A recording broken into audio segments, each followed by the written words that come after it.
Oh, morning, Mary Jane. Namiss ko po kayo. Ay, kayo rin eh, namiss ko eh. Oh. Anong oras kayo dumating? Ano oras daw? Kagabi. Oh, nasaan yung ilaw nyo rito? Tinanggal nyo? O kasi nga, grabe itong kwa natin. Palitan na lang po. Bibili nga ako ng ito, submeter. Kasi nga, yung bill natin sa kanila, parehas lang din. May kuwan pa sila, may washing machine at saka may initan ng tubig eh. Nagising may pa ako. Ganina dito, naglinis pa ako. Naglinis ka. Si Kisi. Nandito po, tulog ka. Gisingin mo. Nak! Hoy! Ninong! Dito na Ninong. Ay, grabe. Dito na Ninong. Kayong tatlo lang? Nasaan si Angelo? Nandun po kay Lolo. Nandun kay Lulong? Okay. Si Angelo, tulog po siya. Si Angelo nandito? Nandito po, tulog pa. Ay. Ninong dali. Bless Ninong. Bihira. Alas 12 na. At bakit kuwan pa, natulog? Maaga po ako nagigising po eh. Maaga. Pag nandito ka, ganun ka na rin magising eh. Kagabi pa kayo umuwi rito? Opo, kagabi. Bakit naman kuwan kayo na hindi na kayo umuwi rito? Ano po, nagbilatong po ako ng karton na yung tinambak. Grabe naman, 2 linggo kayo nagbilad. Grabe. Tinambak ko doon sa Sampalok po. Puro basa lahat yun eh. Kasi nag-inulan. Opo. Tinambak ko doon, nilagay ko ng luna. Wala, tinanggal yung luna. Hindi ko alam kung sino nagtanggal eh. Doon? Baka sila kung hindi nagtanggal doon. Yung mga nandoon lang na nangangalakal din. Siguro, ginamit nila yung luna. Hindi sa'yo luna yon.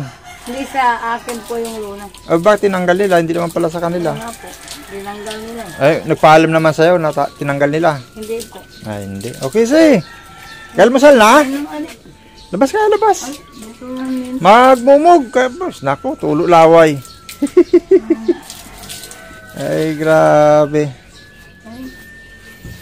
Nakita ko na kayo, di ka makahabol kasi nga, grabe ang traffic. Kita ko si Casey, grabe ang tulak ng kariton. Ay, sir. Nakita kita. Naglalaba ako. Saan? Labas. Tanda ko yung motor mo. Wala ka naman doon. Nasa computeran ka raw, sabi ni Nanay Rosalinda. Ay, pumunta po kayo lang. Dumaan ako ron eh. Sabi ni Nanay Rosalinda, nagbinta daw kayo ng kalakal. Maaga pa daw kayo umalis. Oo nga po eh.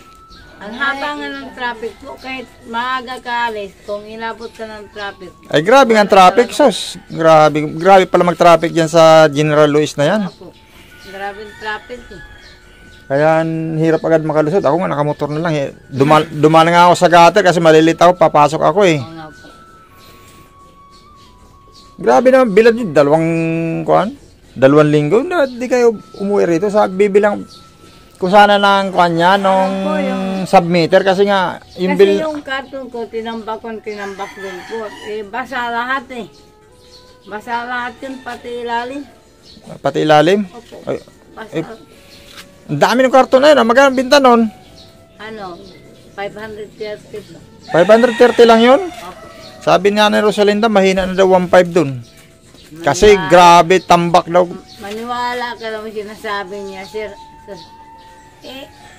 Binibinta lang kasi niya sa junk shop yung mga kalakal niya po. Kaya hindi niya alam yung mga presyo eh. Sa junk shop na lang niya binibinta? Sa junk shop na lang. Nakiusap nga sa akin. Sabi niya, yung tinitira ni John, ibigay mo na sa akin. Sabi niya. Palagi nga silang magulo doon po yung... sabi ko nga, di ko nga binigay kay Mary Rose eh. Palagi nga silang mag-away doon ni Jason. Pinapalayas na nga sila doon ng barangay nga kasi magulo sila. Lagi silang nag-aaway. Kaya siguro hinihingi ito. Ito tinitira niya bahay ni Tatay John. Kung dito naman sila, kung katulad ng ganyan, siyempre magreklamo yung kapitbahay sa ginagawa nilang ganyan. Magulo rin. Magulo rin.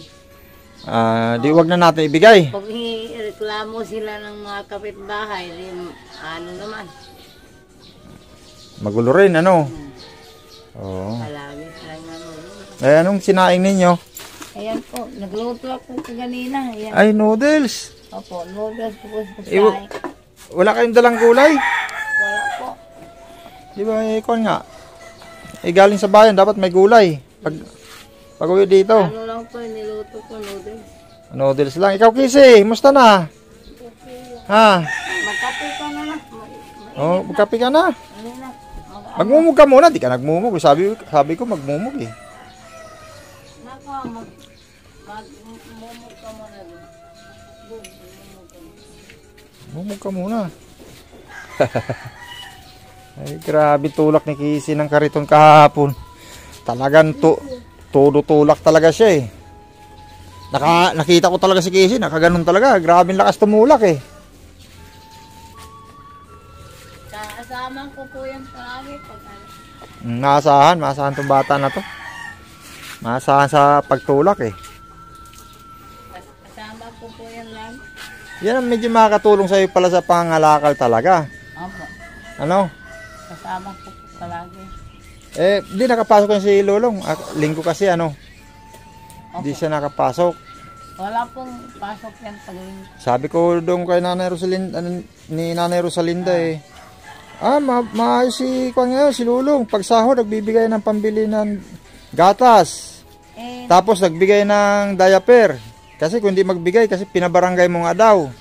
Ano nga po, nagsahod siya kagahapon. Oh.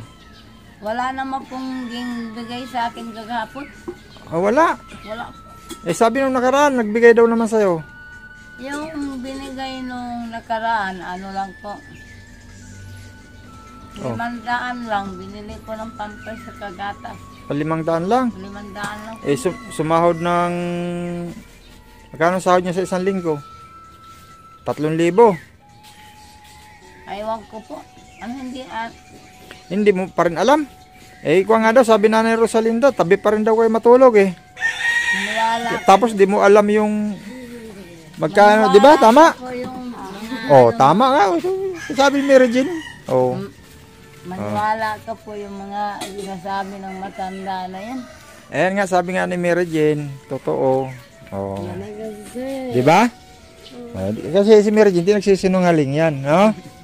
No? Oh, di ba ang ganda na pag nakatali ang buko? Parang oy, yung toothbrush na binigay sa inyo, di ninyo ginamit. Hindi ginagamit ko yun. Eh, hindi nagtutoothbrush, halata na hindi nagtutoothbrush si Mary Jane. Toothbrush ka mamaya ha, tapos kumain. Kain talaga. Hindi ba yung ano na to?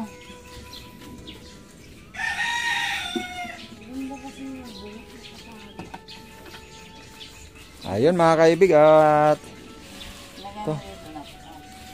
Ito lang yung kuwan natin. Oh, bigyan mo si kuwan ng kuwan dito. O si Casey, bigyan mo ng 50. Oh, bigyan mo kay mama mo. Pahingi ka ng 50 dyan. 50. O, 50 lang kay Casey. Para palitan na lang yun doon. O, tapos bigyan din si Angelo dyan. Ayun mga kaibig. Ng kape. O, kape. Sama. Ayun mga kaibig, at ito malilit tayo, alas 12 na po at tayo papasok pa, kuha na tayo, nalit na tayo kasi may ginagawa tayo sa bahay. Ayan Angelica,